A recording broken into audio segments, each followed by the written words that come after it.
Good morning, everyone. Welcome to the first TechTribe Community webinar on investment readiness. I'm very excited about our guest today, our host today.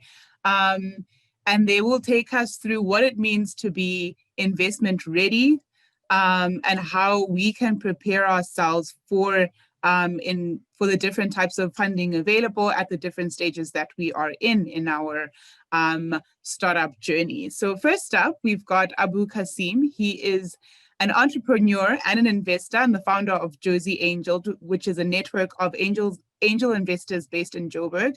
The network has 29 investors, and in total, they've made a combined early stage investments in 44 startups. He has previously started a number of companies, one of which has scaled into 37 countries.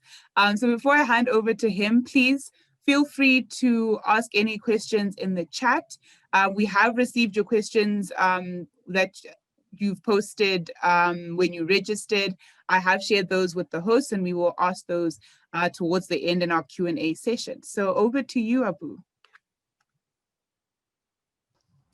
Thank you, Tari, and good morning to everyone in the community. I'm going to share my screen.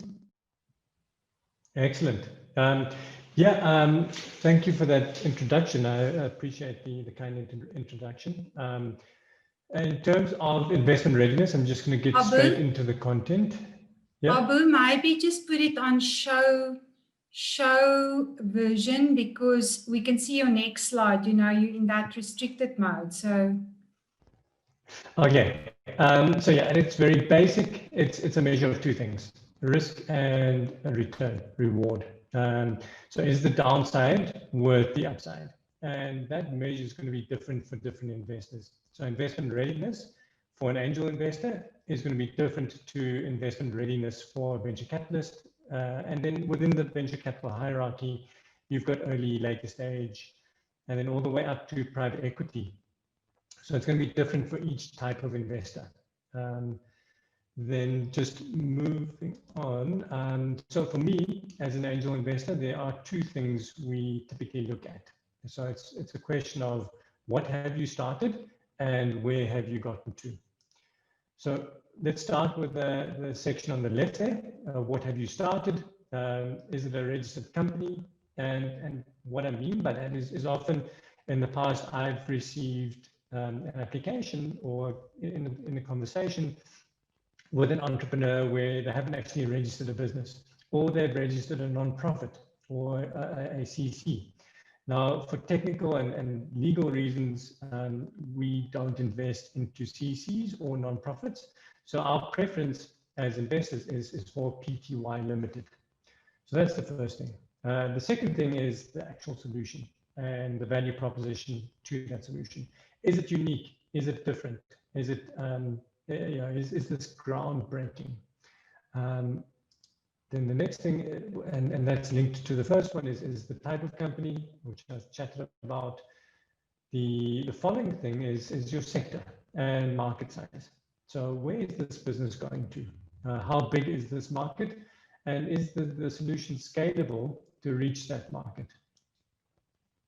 We probably the most important thing on this particular segment is the team. That's one thing we assess quite thoroughly. And then it's a question of the team's passion, the team's technical strengths. Are they going to execute on the plans that they've put in front of us? And there's a concept called founder market fit. And founder market fit is essentially, is the founding team uniquely placed? Do they have an unfair advantage in the execution of this business? And we also talk about growth potential and scalability, which is again linked to a point I've made earlier. Moving on to where you've gotten to. So what is product demand looking like? What is your traction looking like? And then have you solved that problem?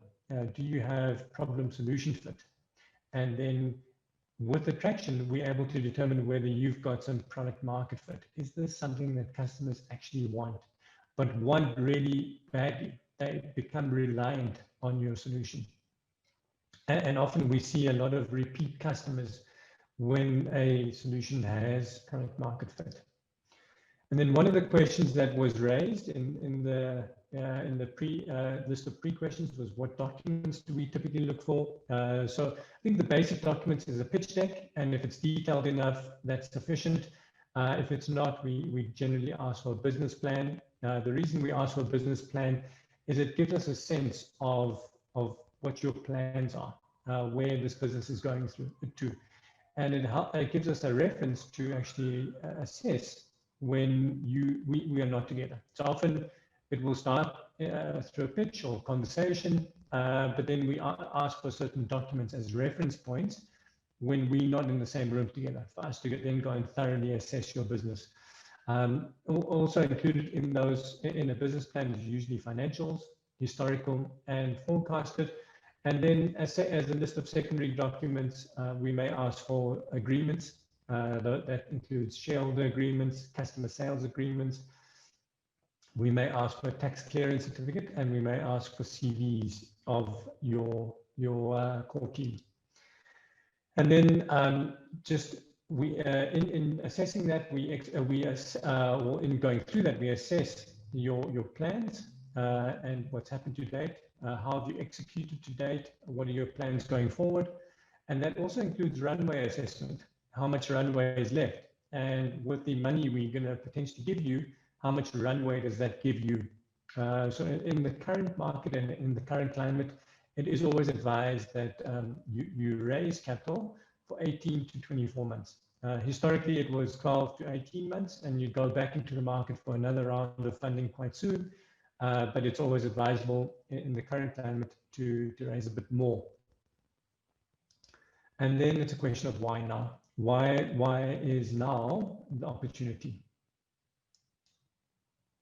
So another measure of investment readiness is shared by Steve Blank. There's quite a lot of online resources as to how he comes to this model, but essentially he's got 9 levels of investment readiness. And what he's done is he's just gone and validated, or he's telling startups to go and validate your business model canvas. You start on one side and then you shift through to the other side. And once you've validated both the right and the left, and also your business model, you then reach IRL 9. Some quick tips on raising capital. So I think the first thing is just go and research your potential investor. Investors, particularly angels and venture capitalists, bring 3 things to the table: knowledge, networks, and capital. Capital is often the starting point of that conversation, but the knowledge and networks are actually often of more value. So go and find that intersection that works for you and your business. The second thing is do some road mapping. Make sure there's sufficient incentive left on the table for you and your early investors. So all this involves is playing out your various funding rounds. So go and identify, we're launching the business today. We're going to run this on our own funding for the next 12 to 18 months. We're then going to raise some seed capital from an angel investor, and in so doing, give away X percentage with a valuation of X.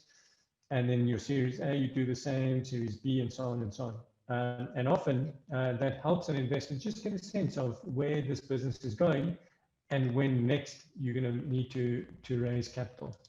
Ideally, you want to be in a position where there's sufficient incentive on that first column for the founder, but also that second column for the angel. Make sure he's incentivized to help you through your journey, and make sure you've left sufficient incentive on the table for yourself.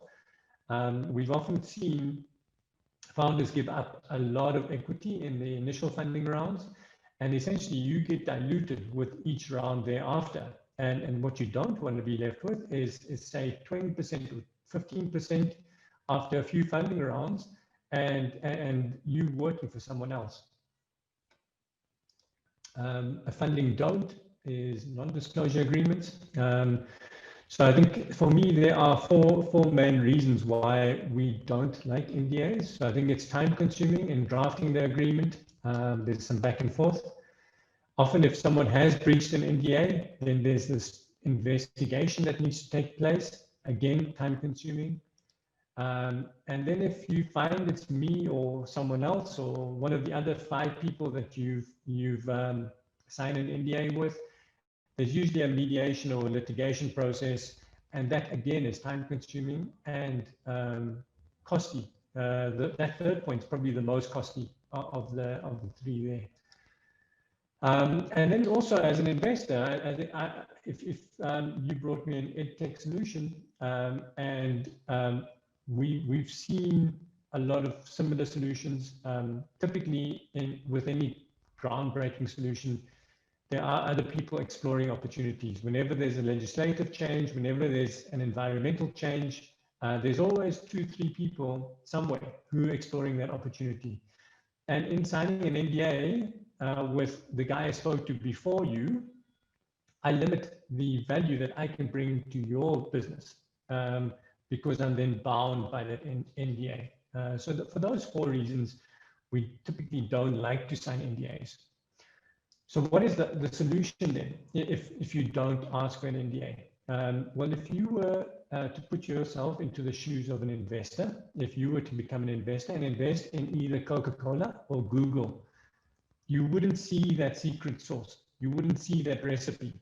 You wouldn't see the algorithm, but you'd see the results of that algorithm and you'd see the results of that recipe. So my advice to entrepreneurs who've got something to protect is withhold the secret sauce, but show them the results of that secret sauce. Next one up is just do some LinkedIn lead generation. So jump onto LinkedIn, go and find your ideal angel investor. It could be someone who's never invested before, but someone who brings real value to your business. And often just start by asking for mentorship and then potentially a seat on your advisory board. And then over time, they could become an investor. Just in terms of what we typically look for from a startup. So the first thing is innovation. We've spoken about this. Solution. There's a particular adage in the investment world. We prefer painkillers to vitamins. Vitamins are essentially doing something that's already being done, but slightly better. A painkiller is a completely new solution, something that isn't being done at all. Number 2 is team. And again, another investment adage, we'd rather invest in an A team with a B idea than a idea with a B team, meaning that team is more important than idea. And typically, these are the things we would assess in a team. There's a whole lot. I'm not going to go into the detail. I'll leave it up on the screen. And then the third thing is market, scalability, solution. The fourth thing is traction. What traction have you achieved? How many customers do you have on your books? Have you achieved the product market fit? The fifth thing is fit, and that is fit with your investor. Is this business aligned with my professional background? And then the last thing is return on investment. So that just gives you some insight on what we look for from look for in a business. Tari, do I have just a quick time check? How am I doing? Can I stop there? Yeah, we can stop there. Okay. Cool, thanks. Cool, thank you so much, Abu. I think that gives us a good introduction into investment readiness and what our investors are looking for, all the different types of investors are looking for. Next up, we have Audrey Verhaeghe. She is the chairperson of the SA Innovation Summit, which aims to build the ecosystem for founder-led economic activity, which is her lifelong mission. And the SA Innovation Summit, as many of you know, has recently launched the TechTribe Community, which is an online ecosystem that's offering African startups, entrepreneurs, and the innovation community a space for them to share knowledge, capacitate through different content pieces, webinars such as these, and help create partnerships. And the community aims to provide capacity building, support the deal making, and of course, help entrepreneurs and startups be investment ready. And the community will be on a subscription basis, which will be launched in a couple of months. So the aim of it is really to bring value to the ecosystem. And I'll hand over to Audrey to speak a bit more on that, and also on the investment readiness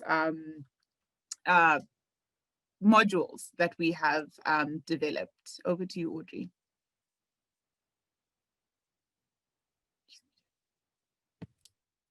Thank you, Tari. So just to talk to the community that gathered here today, if you received the invitation from us, then you're already part of the TechTribe community, because it was part of the Innovation Summit's value proposition last year.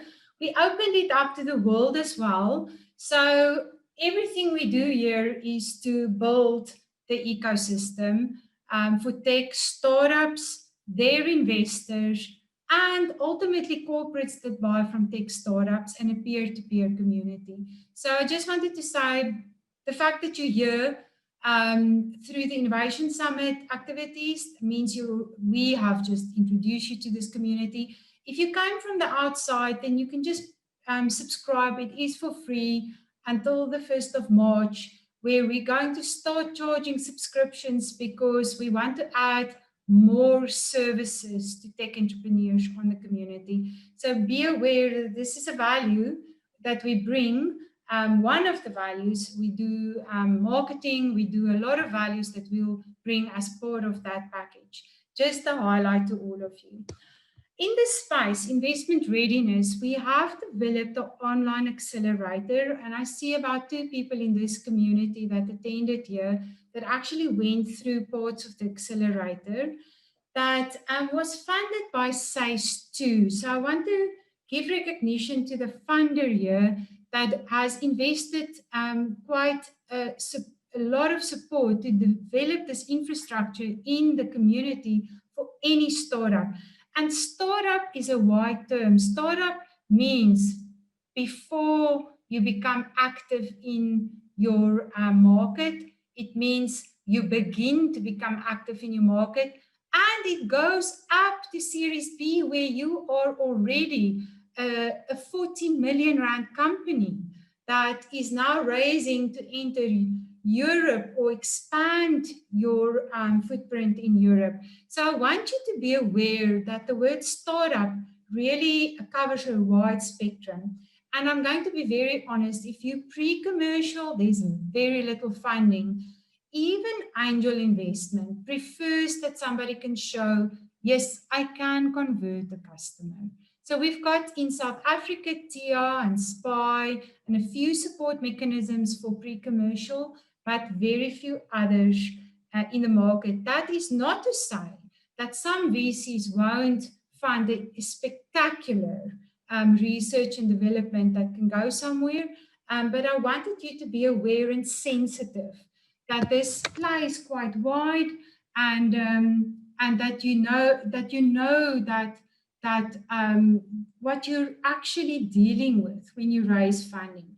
So also to raise funding for equity, and that's what we're talking about here, is different from raising funding for debt. But even debt will require most of the things that we mentioned and that Abu mentioned.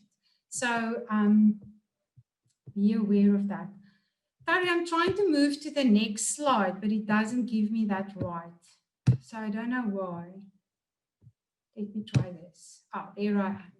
So just quickly about investment readiness, and there was this, where do I get online support for this? So I'm just going to quickly say that the TechTribe Accelerator has modules, has a free library, has a lot of use for startups, and that accelerator program is really looking for startups that's already in the market to scale their businesses. We will develop capacity and infrastructure, create a sustainable business finance plan, optimize your value chain, connect with virtual ecosystem, and provide access to business finance. And what you get is the 3 things that I think, Abu answered this, but I want to actually increase that a little bit. And that is that you need a validated pitch deck. So sometimes you think you've got a pitch deck, but you don't really have a pitch deck because it's got 2 words on each slide. It must provide enough information or click-throughs that people can actually know what this business is completely about. So we would also recommend that you've got a 2-page teaser that's visually appealing and thorough, so that you can actually reach out to someone and say, this is the bottom line of my business. Can I continue conversation? And they can quickly tell you, sorry, I only invest in green investments. I don't invest in digital solutions like yours. So you don't waste your time, you don't waste their time, and it's a quick yes or no. Then you do need a management operating system that gears your business for scale and growth. We typically call that your growth plan. So without a proper growth plan, and a lot of people say it becomes wishy-washy if it's 5 years, but at least 3 years, that you've actually thought through, where am I going? And if you think of Abu's slide, how will I raise money? At what point do I need the money to be raised? This is my investment cycle, and this is how I'm going to grow.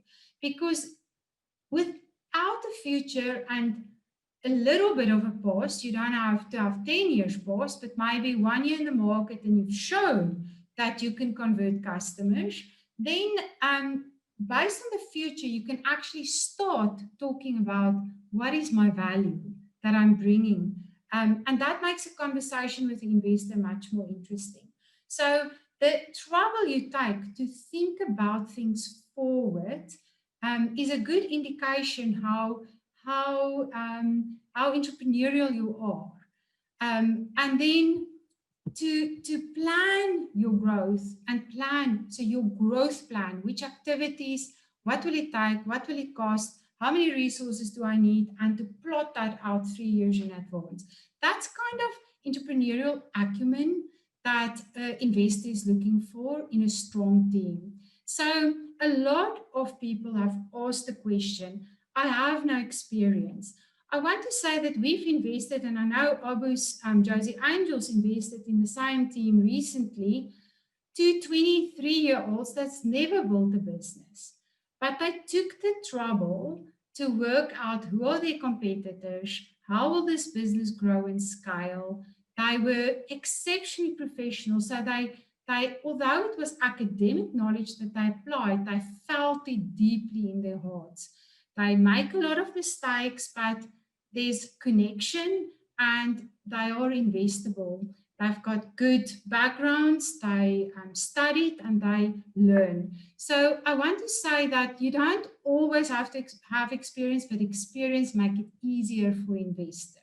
Remember, it's always about how much risk am I taking to back this team, but it's also, do I want to back that team? So that is your job. You have to find the words, you have to find the pitch, you have to be convincing. So Tari, you'll give me a 2-minute warning, eh?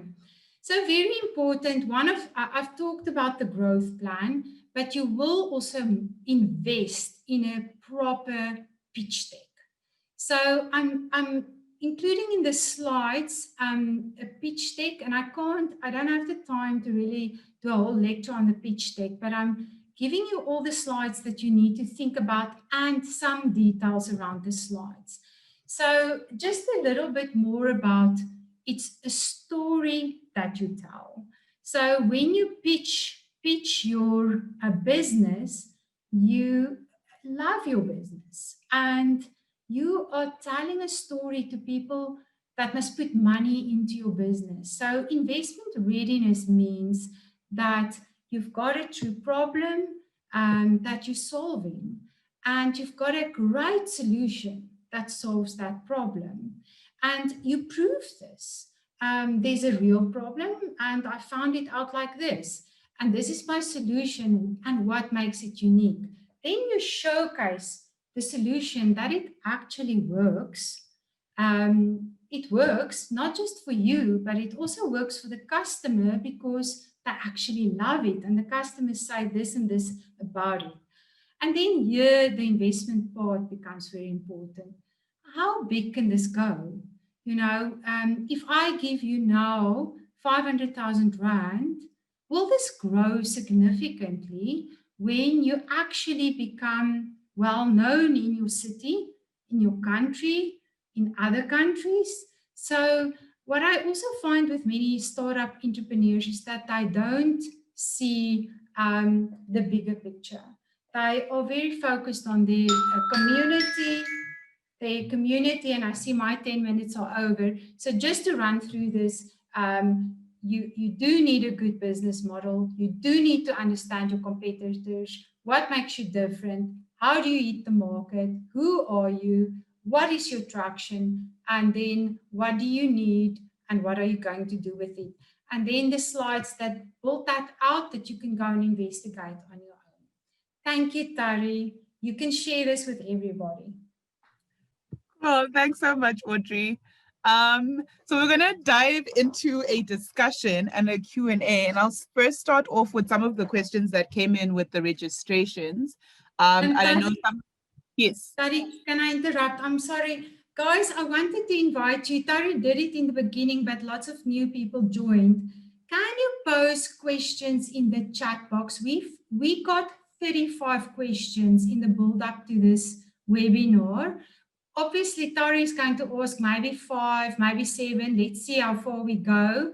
But post your questions in the chat box. Buntu is going to start answering some of those. And peers, everybody in this community, if you know an answer, give advice. Peer-to-peer, we never tap into people who's doing the same thing. And we want you to feel your peers. So put your questions there. Don't hold back. Don't think it's a stupid question. If you feel it, others feel it. So write it down, help each other, and we'll try and help as much as we can with the Q&A that Tari is going to lead. Cool, thanks, Audrey. So first question here is, and I will give this one to Abu. How does one leverage professional track record to get investor ready as part of a pivot to a new industry? Okay, hopefully I've understood that properly, but essentially you want to leverage your network to start a new business, potentially in a new industry. My advice to a lot of first-time entrepreneurs, a lot of entrepreneurs who are just getting started, is to set up a mentor network. It doesn't have to be one, it could be many mentors, or an advisory board, which is slightly more formal. But essentially, you reach out to them once a month and give them an update on where you're at. Tell them what your challenges are and ask them if they can introduce you to anyone in their network that may be interested in the solution. So you're just opening up a much bigger field of play by leveraging this either mentor network or an advisory board.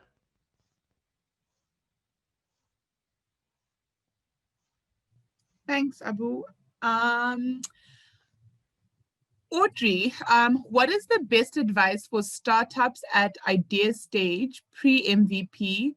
What resources are required to create an MVP and how to seek funding for an MVP?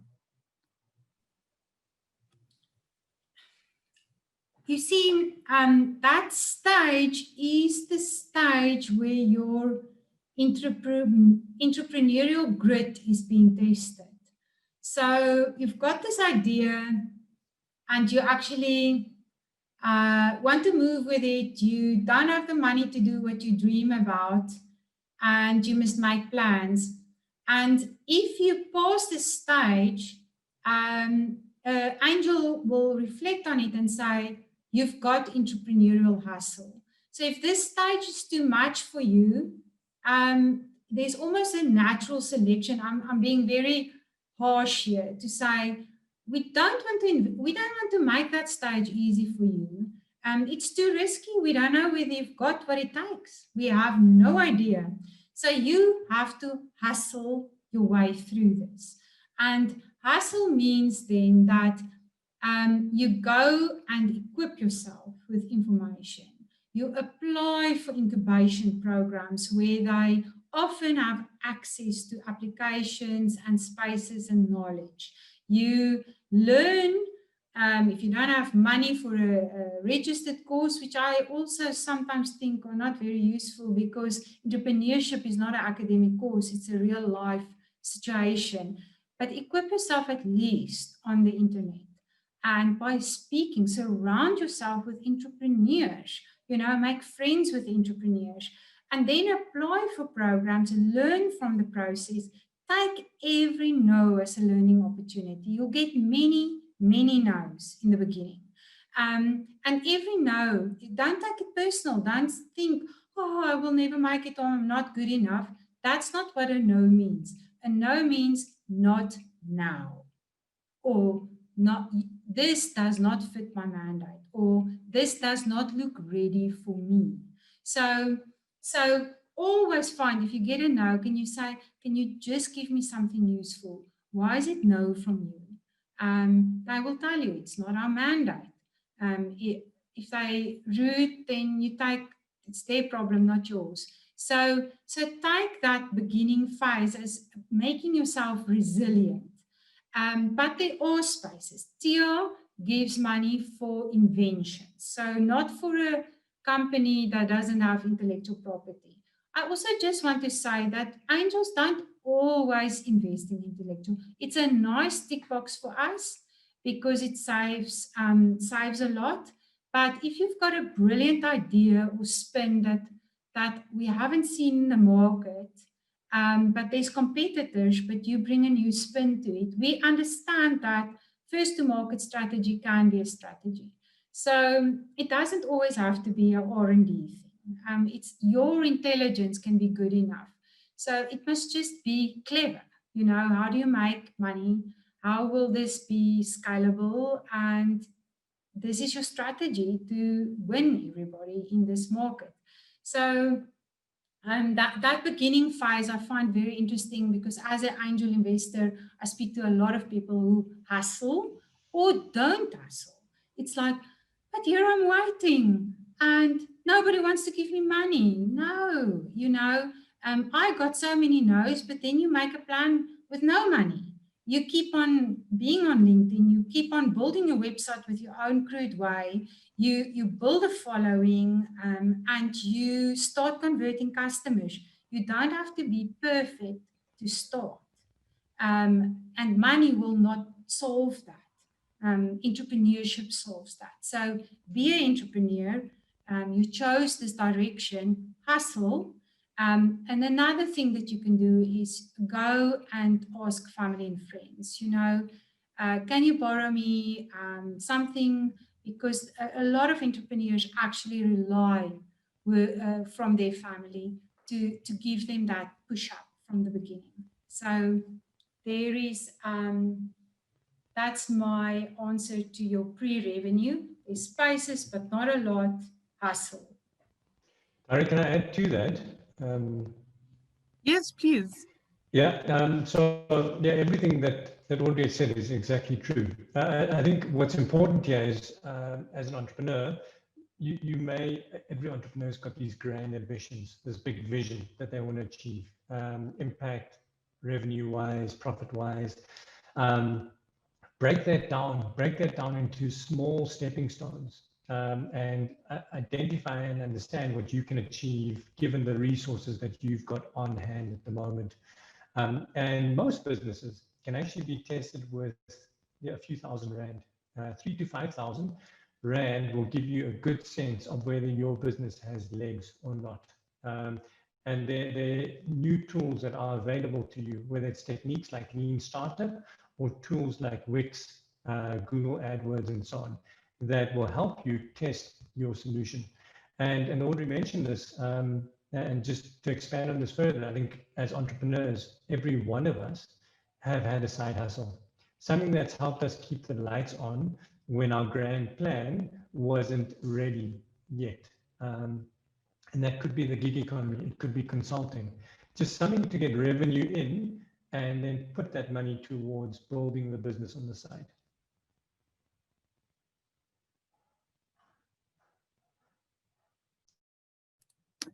Thank you.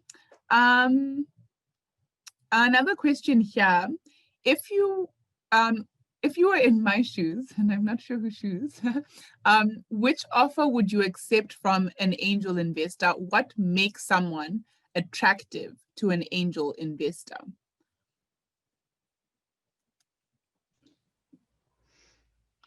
Yeah, so I sort of covered those 6 elements in the presentation. Yeah, it's just someone who's got that hustle, that energy. I think the reason I'm in entrepreneurship and I've stayed here is I just love being around entrepreneurs. There's an energy where where someone's pursuing their passion. There's an energy that's contagious and rubs off on you. And whenever I'm around energetic people who love what they're doing and who've got passion and who will make it happen no matter what, that's something I look for in a founder. And then separately, there are those 6 factors I mentioned previously that we typically look for in a business. And prior to that, I mentioned the things that you started, where the business started and where it's got to. Those in combination, that would be my answer to that.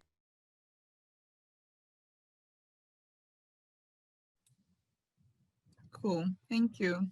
And Audrey, maybe you can answer this for us.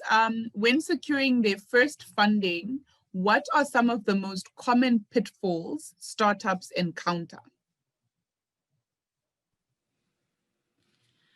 Okay. That's quite interesting. I think a lot of deals are being structured with milestones, or that is what I like in a deal, to say, okay, show me now, you've converted 50 customers, your first milestone goes with this part of the money, you must convert another 200 customers. And I want you to do this in a certain time frame. So we put a lot of effort in putting milestones into our funding, especially it hedges our risk and the flow of the money. I know not all angels do that, but we like that. So it is that they are not realistic in when they pitch to you and then they get the money, but the money is still there with a condition. So I think be very realistic in what you can achieve. So if this funding is going to give you access to a marketing arm, make sure that who you appoint can actually do the job. And this is also acumen that is learned over time. If the person cannot perform, have the guts and the maturity to let them go because they're costing you money. So I think often that beginning entrepreneurs are not quick enough, not decisive enough, and they tolerate mistakes that they can actually see in the business for too long. And then they've got enough acumen to raise the money, but the emotional maturity does not go with the scale. So those are things that I've seen play out, is over-promising, under-delivering. And you know, if you've read that book, it's very important to rather under-promise and over-deliver. Builds much more lasting relationships. So that is the realism of being an entrepreneur. Tari, I just want to answer that question, if you don't mind, that was asked to Abu in the beginning. The way I understood that question was, how do you pivot a business? Because I think it's a very COVID-related question. And as the Innovation Summit, I can actually answer that question very well. Because we were a big event, of course, we were hit very hard by COVID. And when you hit very hard, you need to pivot. So, and then that pivot is something that you might not have planned, but it will cost you money. And that's how I read that question. So do you mind if I just go to that question? Because I think I was very well suited to answer that question. Yeah, sure, go for it. Okay, so what I find, and any one of you that had to pivot, but you have good experience and you've got a great team behind you, you've got great connections, and you pivot within the space that you pivot, you must realize that it's not just a pivot, you're actually building a new business. So we tried to raise money for our pivot, and that was exactly what the investors told us, but you're actually pre-revenue. And no, I'm not pre-revenue. I've been in market for 13 years, but for this thing that you're asking me money, you are pre-revenue. So I think leveraging then what you are. So yes, for this we pre-revenue, but it's similar to that we've done. We've converted tickets. Now we want to convert this. So building parallels to your strength that you've already proven, your proven track record, the team that's executed, your execution capability, and then also then the size of the market and everything else that we've actually covered here is, and that's how you can fund a pivot if you want to fund it through equity. And through that whole process, I also realized, don't be so quick to go for equity. You might be able to fund with debt. And I know we all want to run away from debt, but debt, if you believe in your business, that business still belongs to you after debt. So, and a good plan can be paid back. So don't be so shy to actually mobilize debt as well. So don't think, I think we've got a big grant economy and a grant mindset. You're not doing yourself a favor to only go for grants. It's not helpful. An entrepreneur does not grow with grants. Grants help, it supports, it opens infrastructure that you might never have done, and it must be recognized as that. But if you grow and scale, you should be able to pay back or lose some of your company. So I just wanted to make that point because I went through it very recently.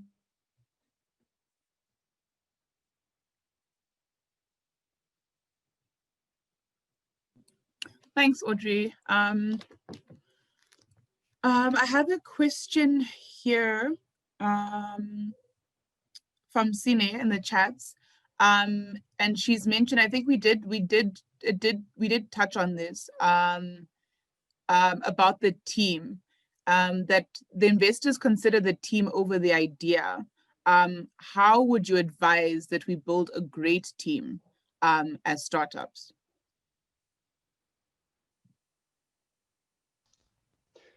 Do you want me to give that a first shot? So I think to start off with, it takes time. I'm working on a solution now, which has been something we've been working on for a year and a half. So initially tried to execute on the idea. Technically, we didn't have what was needed and it broke down. And we went back, tried again, it didn't work out. And then over time, I came across people that I knew would help me in executing the solution. Sold the story to them, told them what I was looking to do. Now we've got a psychologist, an anthropologist, a big data guy, and a tech guy, and a business person. So 5 people in the team, and we're executing on the opportunity. So it does take time. Spread your networks, go out and meet with people, reach out on LinkedIn. So earlier on, I mentioned that LinkedIn was a good source for potential mentors / advisors / investors, but the same is true for founders. And then if you've been to school, if you've been to university, if you've been to business school, reach out to those networks. Let people know what you're doing, what your plans are, and see if they are interested. So just another story, going back to 2013, 2012, I started an online business school, ground floor tech platform. I reached out to my business school network and I said, this is the problem that I've identified within my market. Is it something that you guys are experiencing within your market? Very quickly, I got 8, 9, 10 people coming back to me and said, you know, what you've described is exactly what's happening in our country. And what I did then was I had a weekly Skype call with each of the 10 of them, and slowly people started dropping off. I'd assign key projects to each of them. Things were not being delivered. Eventually, what we did was we just whittled that down to a team of 4. And that was a guy in Latin America, a guy in Asia, and myself and my tech partner in Johannesburg. And then we built the business from there. We eventually scaled that to 37 countries before we exited that business. But it does take time. Often you begin a journey and you find out later on that it's not the right team. Make sure that you build in escape clauses into whatever agreements you've got with the people you're starting off with as well. Make sure that if things are not working out in 6 months, in 12 months, in 18 months, there's a way to amicably exit the arrangement without actually destroying the relationship.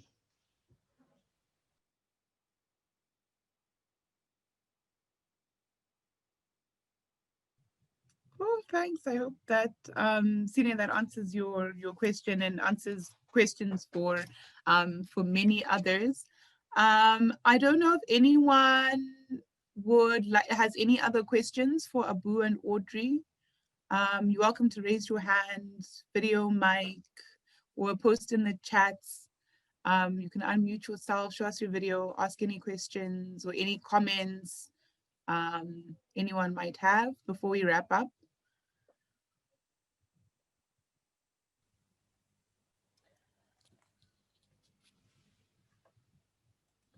Hi, Audrey. It's Liesel here. Nice to see you, and thanks, Abu, for the presentation as well.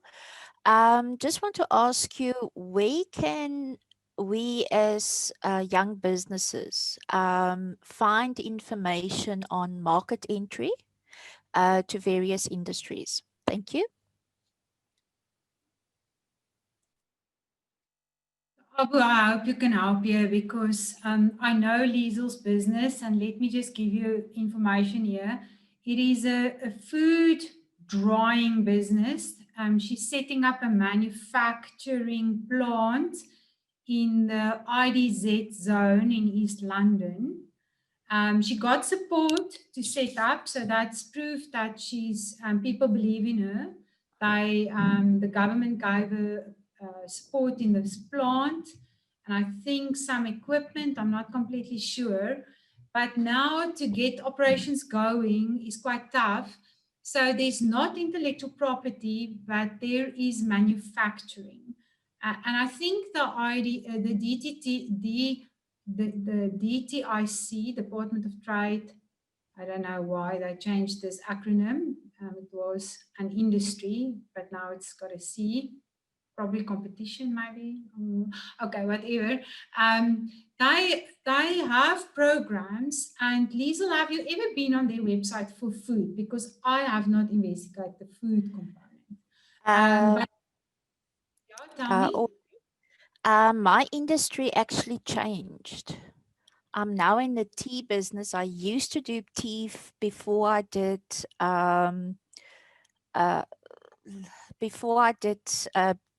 dried fruit, and I'm moving into with a company doing honeybush, and we're going to launch in March flavored honeybush tea in tea bags. Sorry, I haven't spoken to you for about 6 months. So Yeah. the tea business, it's still food and drink. Yeah. So Abu, I don't know, how do you, where do we get sector specific information? You know, we now have consolidated VC funding through the Angel Network business and all of that, but how do we get industry specific? And I think there's quite a need for this. Yeah, it's a good question, and you need that information to get started. So my suggestion would be one, seminars. Obviously, those are not happening at the moment, but industry or sector-specific seminars are usually a good place to, one, gather information, but also to meet people. The way we're doing it at the moment is research reports. Often you have research organizations, companies that are assessing and understanding the environment. They typically do charge. Hopefully you'll be able to access and extract a bit of free information. Umbrella organizations So if there are any licensing authorities, if there are any companies that govern a particular sector, that's another source. And then lead generation. This is specifically for sales. So we also, apart from a lot of the tech work and investment work that I do, I'm also part of an 80-year-old family business. And we're revisiting our business model at the moment and doing some lead generation just around getting a new set of customers.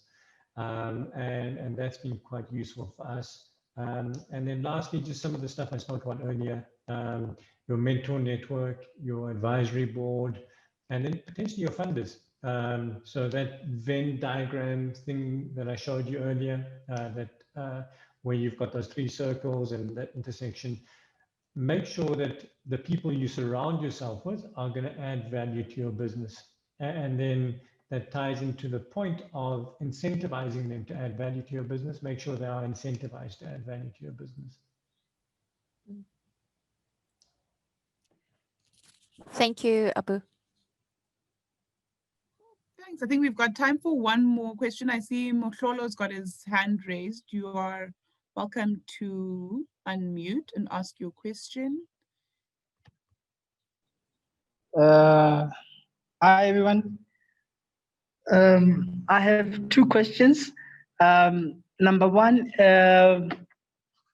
I've looked into both presentation Audrey and Abu has done, and I would love to say thank you. You've opened my eyes on something when it comes to angel investing and seed funding.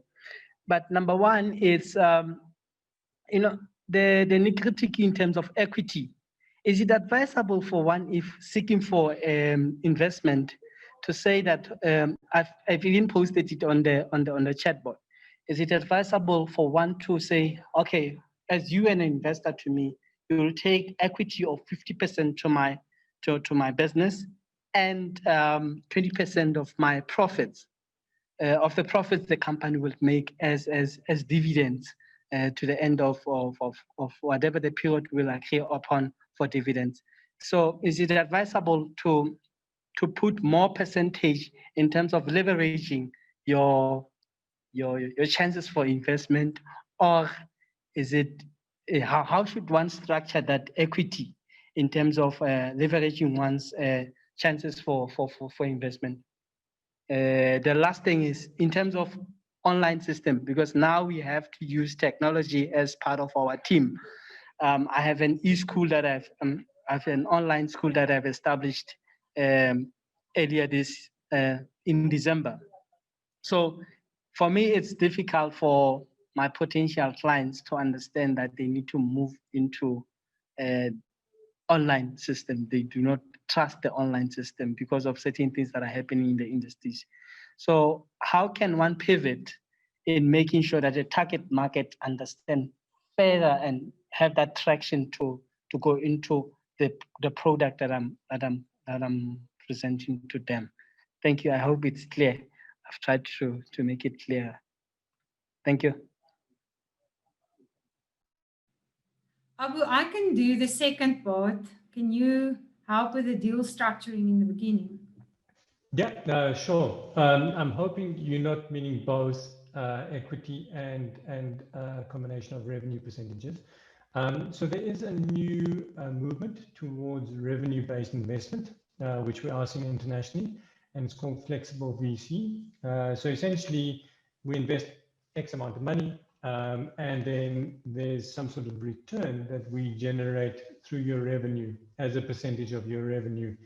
There's usually a term or some sort of period attached to it, and then at the end of the term, there's a small component of equity which is converted. So think of it as a hybrid instrument where it's debt linked to revenue. The repayment of that debt is linked to revenue, but then it then converts at a particular point in time to a small amount of equity. So that equity is there's a diminishing call on your equity over time.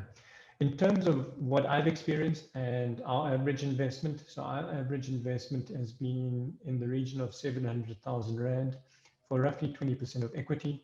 The biggest investment we've made is 5 million Rand, but at no point did we take 50% of a business. This is the point I raised earlier when I was talking about leaving incentive on the table for you. So if as a founder, if you left with 50% of equity after your funding round, remember you're going to get diluted further in the following rounds of funding. You may also have early employees that are looking for funding and some sort of share option pool, employee share option pool. So through all of that, you're going to experience dilution. And essentially, you're going to be left with very little equity on the table over time. My suggestion is to use that 20% as some sort of benchmark. But if you're working in and around that, whether it be 25%, 15%, that would be the window that I'd look to operate in. 50% is a bit exorbitant. Yeah, I also think so. I think again, just to remind you that what does the other party bring? Do they bring money, expertise, open market? How involved are they going to be in your business? So you as the entrepreneur has to make these decisions. And the fact that you're asking this question tells me you're uncomfortable. So honor yourself and go deep into why are you uncomfortable. It doesn't sound good, and it actually sounded to me that it's a double whammy, that they want the profit and the equity, which is really basically unacceptable. So just think about it. And now I forgot the second part, and I was ready to answer it. What was the second part? Okay, the second part was I have an e-learning school or an online school. So it's due to COVID, people are highly skeptical on how to. Okay, now I remember, and I must talk. We've got load shedding at 11, so I might be cut. Okay. I had to convince every single customer in the Innovation Summit move from a physical event to an online event. I had to phone them one by one. I had to tell them that there will be a training program. There will be links. I will make it easy. I will carry it for you.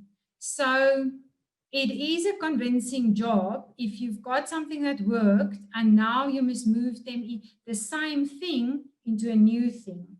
In the olden days, SARS collected tax with paperwork and then they went online.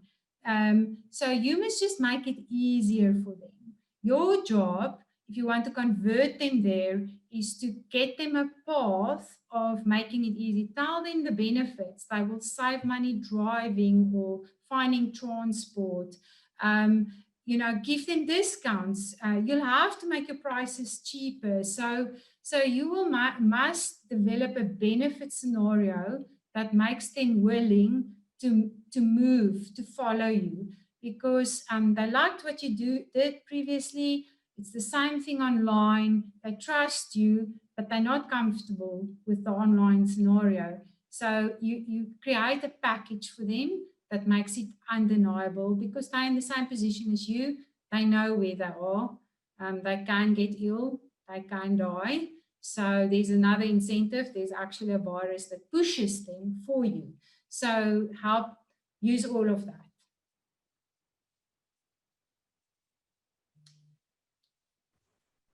Oh, thank you so much, Audrey and Abu. Unfortunately, we've now run out of time. I see there's one more question in the chat box. I will try and get an answer to you over email. But yes, thank you so much to Audrey and Abu very much for your insights and for sharing your expertise with all of us. I hope this was a very useful session for everyone in the community. Please visit our website, TechTribe Community. I'll post a link in the chat so you guys can have a look at what the community is about. And you can also feel free to email us at hello@techtribecommunity.com. And we will share some resources in the community from this session, all the responses, and any other resource links that we can share with you that will help you understand a bit more about investment ready investment readiness and what you can do to actually get there. So from me and the SA Innovation Summit and the TechTribe community, thank you very much. Have a lovely day, and we will catch you in the next webinar. Take care. Bye-bye. Thank you, Abu. Thank you so much. Speak soon. Thank you, everybody. Keep on hustling. Thank you. Bye. Thank you. Thank you very much, everybody. Bye.